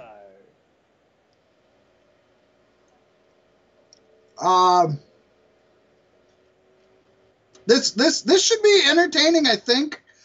I'm gonna not be creative, and I'm gonna say that Jason Jordan ends up costing them the titles, and that just adds a bigger wedge to Seth and Jason. So I think the Bar wins it, probably due to something either Jason Jordan does or doesn't do, you know.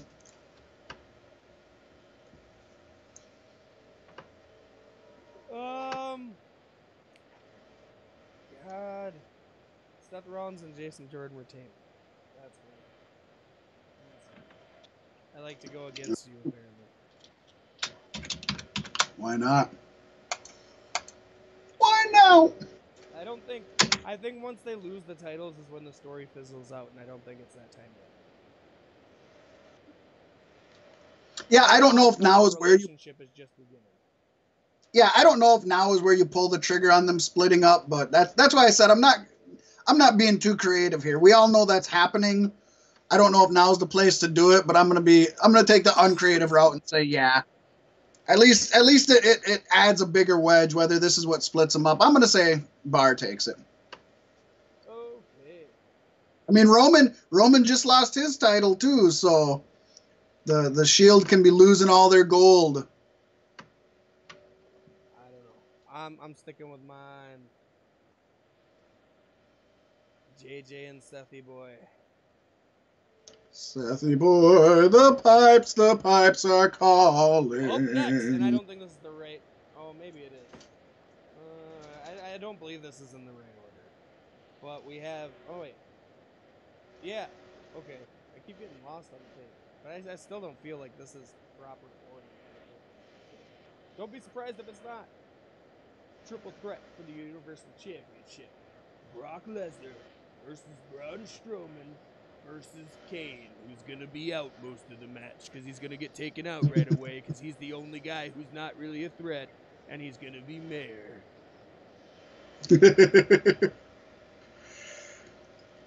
This is going to be a slobber knocker. This is not a technical masterpiece. It's Braun's wheelhouse all the way. That's the way I'm looking at it. And I'm just going to jump in line here, and I'm going to say it. Braun's my pick because I really like the idea of Roman taking it off him at Mania. All right. And Braun's already been on a power trip. Imagine him with a championship. They're gonna need a bigger title. I think it's a gamble, but I think it's a believable gamble. That's for sure. Yeah. I'm going with Brock. I think Brock wins it. I think Braun ends up taking Brock out at some point, and then decimates Kane. Is Brock and then at the last out on a stretcher and then come back again? I hope not, because you don't want to make him look weak. They did it. So I would hope not that. But I think he gets beat up pretty bad. Probably goes through a table or something. He's out for a little bit. Strowman's working Kane over. Gets Kane really good. Maybe gives him 2 power slams or something. And then Brock jumps in, F5 Strowman, or even just throws Strowman out of the ring. F5's Kane and gets the pin. That's how I think that's going. So I'm going with the beat. Yeah. I mean, I could definitely see Lesnar to keep it. That would make sense for Lesnar to keep it. He doesn't want to lose it to I can see He wants anybody that but Kane. good payday. But Braun is the only one who's actually been doing anything of note in recent weeks. Braun hasn't? No, he is the only one who's been doing anything of note. Which, know, in most WWE writing sense would say he's not going to win the match. Rakes, they're trying to protect him. Yeah, it'll be, like I said, I think either of the two are believable except for Kane. Yeah. I could see it going either way. They would really blow my mind if Kane won it. If Kane won it.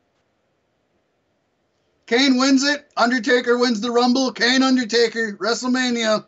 Seriously, like Kane's not even trying to keep his run for mayor and his last run in WWE separated. He brings wrestlers to these meet and greets all the time as a selling point to get people to yeah. It's I would love to see Kane doing a press conference holding the championship on his shoulder. Hell yeah. I would like that a lot. And I think his supporters would like that a lot too, because I'm probably going out on a limb here and saying the only people supporting him are wrestling fans of his, because that's what this whole campaign is built off of. Well, I can honestly say that I am like 99% sure no county has had a mayor while being a active WWE champion. So that'd be a hell of a claim to fame for that county. Be a hell of a claim to fame.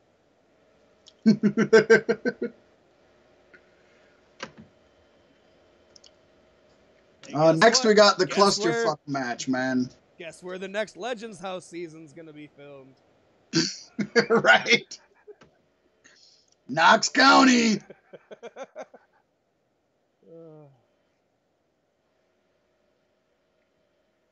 Up next, we have a 2-on-1 handicap match for the WWE Championship because AJ Styles ran his mouth a little faster than he could think.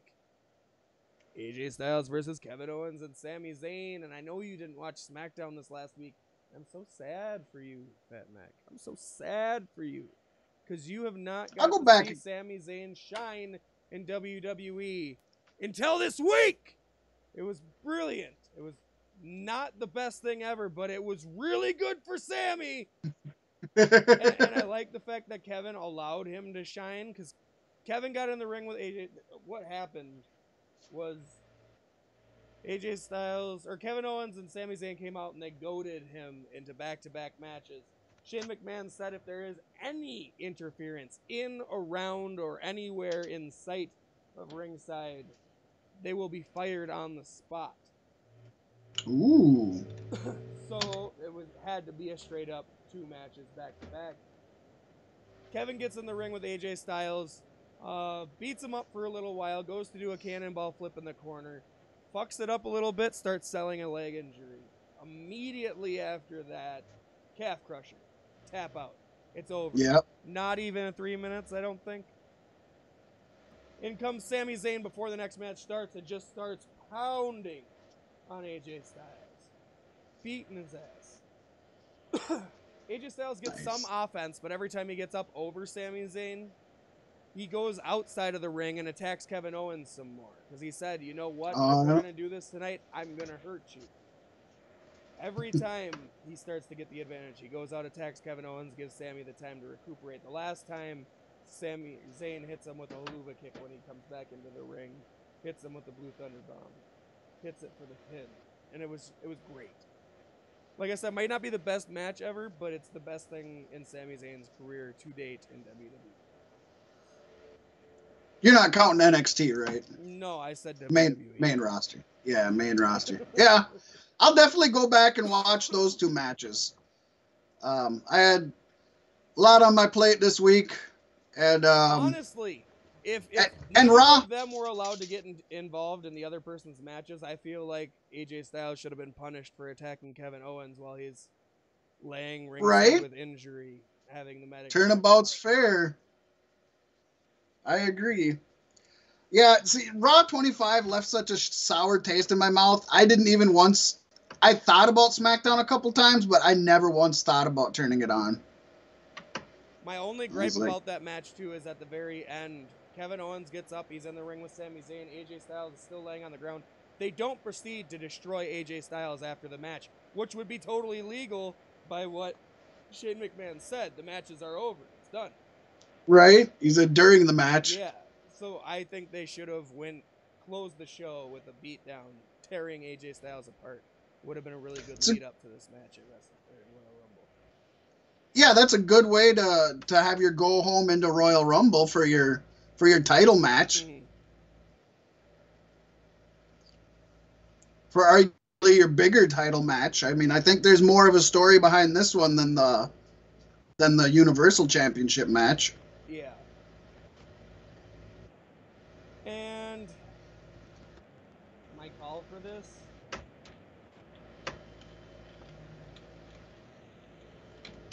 I gotta do it. I want Kevin Owens and Sami Zayn to win. Although, have you seen the commercials that pop up on the network or on programming, WWE style, that has Kevin Owens and Sami Zayn doing a promo? One of us is going to walk out champion. Will it be Sami Zayn? Yep. Or will it be Kevin Owens? Yep. No, you've been talking co-champion every week on the show. You're right. They've said co-champion. When did you shoot this? And why are you airing it? Why didn't you reshoot it? Yeah, exactly. Why continue to air it? Hey, that's my beef for the week, folks. Ow! There you go. Bite-sized edition. little preview of what's to come. So is that your pick? You going with Styles or with Owens and Zayn? Yes, I hate it. I hate it because I'm wrong, but I have to go with it.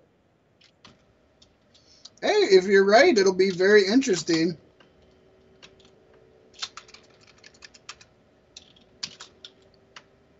I mean, if they lose it, it doesn't do anything to feud the Daniel Shane angle. And depending on what happens during the match. I'm still gonna say that it's weird because I don't know what the whole originally when they said this, I thought that they were gonna fight amongst each other for the title. Will their egos still get the best of them, and will they fight over? Will they fight over who gets the pin? I mean, maybe the ego gets the best of them, and they want to be the one to beat AJ. I still think AJ. You can't turn them against each other already. Yeah, I think AJ is going into WrestleMania champion. Now, he could lose the title to these two and win it back by then. Right. That is still a possibility. But I'm still going to go with AJ winning. I think the Kevin Owens, Sami Zayn thing's too confusing. I wonder if they play this leg injury of Kevin Owens into the Royal Rumble match. Right. And Kevin Owens gets further injured during this match. Maybe Sami Zayn's able to pull it off, but he's wore out. And the next night the following Tuesday on SmackDown, AJ Styles pulls his rematch. Kevin Owens is not there. Sami Zayn is. Right, all alone. And then AJ can hold over their heads. You can't beat me one-on-one. Yeah. That would work. That would work. But Sami Zayn did beat AJ Styles one-on-one because he wasted no effort on Kevin Owens. Yeah, but it's WWE, man. You know how it is. You don't have to remember what happened 2 weeks ago, man. Shh. And then we're coming to the main event, folks. The first ever Women's Royal Rumble match. 30 women, past, present, future. I don't even future know. Women. Who knows? Who knows who's going to win? Yeah, we have very few names to go off of for this one, of who's going to even be in it.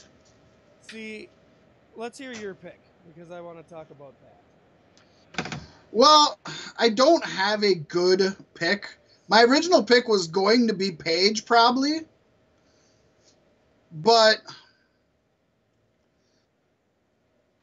you got to think, okay, the woman's going to go on to main event WrestleMania. So to me, Nia Jax would be a good person to win the first one, but I don't see her main eventing WrestleMania. Especially with her romantic affiliations with Eric Arntz. No, now she's with oh god, who's she with? She's already on to somebody else now. Yeah. Drew Gulak. Yeah, Gulak. She doesn't waste no time. You know, could Ronda Rousey, of course, could come in. I would not be surprised at all to see Stephanie McMahon come in and win it. As sad and as annoying as that would be, you could always see that. Women could come up from NXT. Obviously, a legend's not going to win it.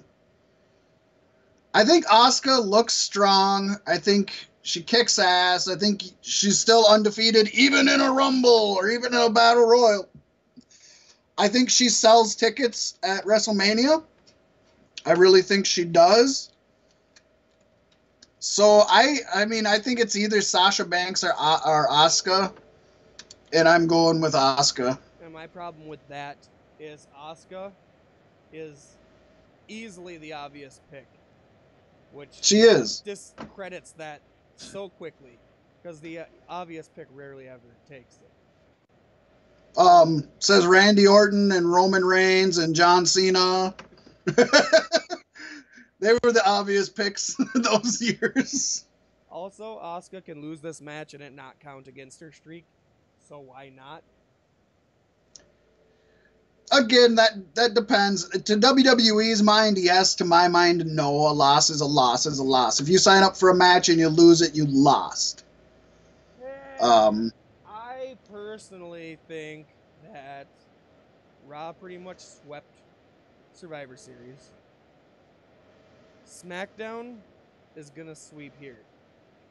And a SmackDown woman is going to win the Royal Rumble, and a SmackDown man is going to win the Royal Rumble. Raw still has an Elimination Chamber, and you can bet they're going to throw women in that too. There's been rumors about that. Although the only thing fueling those rumors is that they have a picture of if they don't, Alexa stupid. Bliss. They just did a Hell in a Cell match. Yeah. Elimination chambers though are just so long and boring. I definitely do not. And 2 Asuka Rumbles could is going to win be the, rough. Elimination Chamber match, you know. It'll be interesting to see how it'll be interesting to see how 2 Rumbles go, but having 2 elimination chambers can get long and boring. But I mean, last why year's not? Elimination Chamber was pretty good. I like the new structure, and hopefully they're holding true to that again this year. Yeah. So who's your pick? You suck. This is a difficult one because I just said it wasn't Asuka. I don't think it's Nia. No, which I would be okay with, but no. I don't know who, but I think it's gonna be a surprise appearance, and whoever it is gonna have a hell of a match with Charlotte at Mania. What about I'll throw a name out here that might help you. What about a certain Nikki Bella, who would maybe she'd be on SmackDown because her brother-in-law is on SmackDown. Maybe she comes in. I mean, she's obviously going to be in it, more than likely, right? I'm pretty sure she's cleared to wrestle at this point. No. Please, no. No more Bellas. I know, but she's going to be in it. She could win it. But I don't want to see Charlotte versus Nikki Bella at Mania. That is no good. Well, if Nikki Bella's yeah, it'd be Charlotte. Yeah, So who do you want to see? I don't know. Jacqueline. I'm just going to say it's a surprise entrant. That's my pick. It's too hard to call who a surprise entrant's going to be, but it's a surprise entrant. Do you think it's going to be a... Dude, there's only 5 names announced. You can't get a point for this one if that's all you're going to say. Not in WWE currently. Maybe a legend, maybe somebody else. So somebody not on the current WWE main roster? Or NXT. Not NXT. Or NXT. All right, let me write this shit down. Someone not on. Beth fucking Phoenix. There's my answer. Is that what you're going with? Yes. Glamazon? Yep. Hey, they're gonna get a second season of the Edge and Christian show that reeks of awesomeness. I'm sure Edge wiggled his wife into that contract. He's got a lot of shit going on. So, make it worth his time. Have the whole family be a part of it. Do it. Sure. Why not? Why not? She's still in good shape. She's still in good shape. Beth Phoenix and my fallback is And a surprise entry. And I think Beth Phoenix versus either Alexa Bliss Charlotte. or Charlotte would be good, I think. It would Yeah. be so good. Definitely. And it wouldn't be the first time, would it, that somebody's been inducted and then had a match in WrestleMania? No. Wouldn't be the first time somebody's been inducted and had a match at WrestleMania. I think it'd be the first time somebody's been inducted and won a title. She ain't going to win the title. She's going to go on to fight for the title. Charlotte's going to keep it. That's the passing of the torch from the first real women's strongman beyond China to the next. First real woman strongman besides China. You literally, like 30 seconds ago, mentioned Jacqueline in your breath. Come on. Credit where credit's due. Jacqueline was wrestling in the fucking 80s beating men's asses. Okay, long fine. before China. Or Sorry, Beth. Jacqueline's right to censor run is just, that's where my mind goes to, and it sours it for me a bit. Man, when she was back in the Texas territories, she used to whoop men's asses. No, I don't mean to discredit anyone, but I think Beth Phoenix passing it to Charlotte would be the transition you would want. That's, yeah, I can see it. I personally don't think there's a torch to get passed because I just think they're two completely different. I think they're two completely different entities. Obviously, the women from before and the women now. But it would be symbolic, and I could see Beth, out of all of the people that are not currently on the WWE roster, Beth Phoenix is one of the top ones, I think, that would be a big name and can still go. Yeah, I give you that. I have a feeling we're both going to be wrong. I'm okay with that. It's the Rumble. When it's a Rumble and you don't even know half the participants, right. It's hard to fucking pick. It's hard. All right.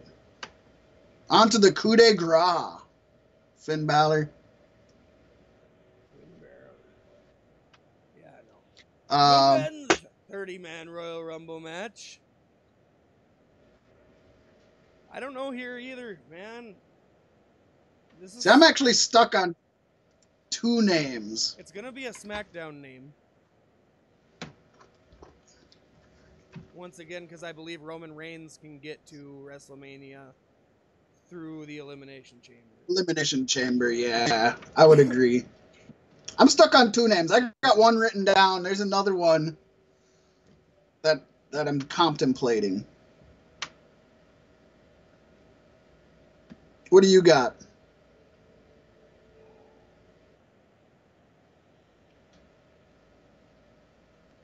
I'll tell you mine. I'll tell you my two that I'm contemplating. I'm contemplating the one that I kind of picked quite a while ago, Shinsuke Nakamura. I think Shinsuke AJ for the gold is gold. Yes. I think that, to me, that's a money match. Maybe it's not to Vince, but to Vince, Brock and Roman is a money match, so you can afford to throw away this match anyways. And I think Shinsuke deserves it. I think he's one of the bigger names on SmackDown. And they were holding him back for a while, but now it seems like they're trying to push him again. Although the thing with him and Orton almost worries me if they're going to have Orton versus Shinsuke at Rumble. The other name I'm thinking is Finn Balor. And I know what you're saying. You're saying Finn Balor versus Brock Lesnar is not going to happen, and I agree. What's champion, right? But well, they haven't said. They still have never said what they're doing with it. So my guess is he could choose AJ Styles, and they've been open enough about the history between like Finn Balor and Doc Gallows and Carl Anderson and AJ. I think you could say, you know, hey, they have a history from before they even came to WWE. These two guys. Right. This is your for the It's fans a main match, event. then. I could see that too. So I'm kind of stuck on if I wanna change. You know, I've had Shinsuke since like November, at least, and it's like, God, if I change now and then he ends up winning, I'm gonna kick myself in the ass. I'm gonna stick with it. Don't change your gut reaction. But yeah, if it happens to be Finn, awesome. But yeah, I'm gonna go Shinsuke Nakamura. Now you make me want to say Finn Balor and just steal your idea. It's a good idea. Another one. It's not nearly as great, but in Vince's eyes, it probably is. Yeah. A returning Big Cass. Big Cass. And he should be coming up here pretty soon. That's I could see that. I don't know how it works. I don't think I like it. But a returning Big Cass. He's probably going to make an appearance, that's for sure. He's got to be about ready to return. Yeah. I'm sure he's been ready for a while now. But they don't have it right now.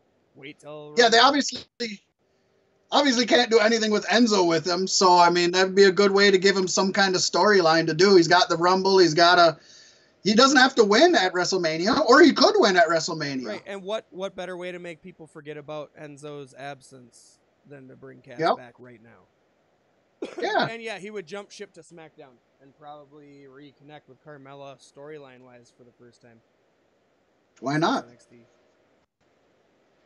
Yeah, I could see that. And she could talk. It's a long shot. He doesn't have to talk ever. Yeah. He was getting better there before he got injured. Still wasn't good, but he was showing improvement. There practicing his mic skills. I guarantee you.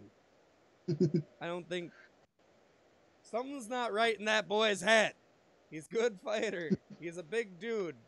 He's lacking in the mental department. He's got the look. God blessed him with looks, not brains.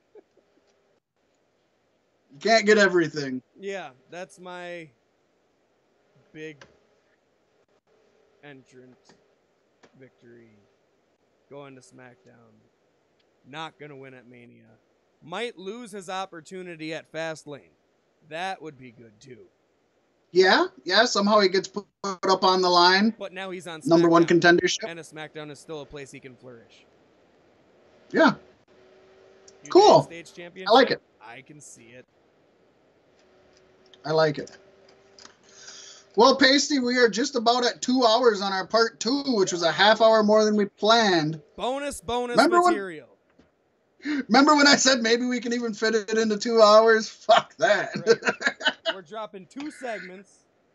Man, that Raw 25. I knew that Raw 25 was going to be a fucking killer. Yeah, a lot to talk about in that. Yeah. And it is good. I think everything we discussed was worth discussing. You know, maybe people don't give a crap about the Fantastica Mania. You know what? If y'all don't want to hear that shit, shoot us an email. Let us know on Facebook. For the current time, I'm going to start. You just want to hear the best match of the event. Let us know. Yeah. New Japan is coming out with their show here pretty soon. They got another one coming up, so I'll be doing that. And so for the immediate future, I'm going to be checking out some of the bigger shows and giving reports on them. But yeah, Raw 25 had to be talked about. NXT Philly had to be talked about. Royal Rumble, obviously. And then the 2 big news things with the XFL and Enzo took up a lot of time. So you know what? Sometimes we have to sacrifice our time for you, the fans, to give you the best show possible. Even if my son came in about 4 times bugging me. Can I have your phone? I gotta poop. All right. Well, folks, I'm Fat Mac. I'm pasty white, at least most days. I love you like a lovesick puppy. And I love you even more. The Beef Sticks podcast is over.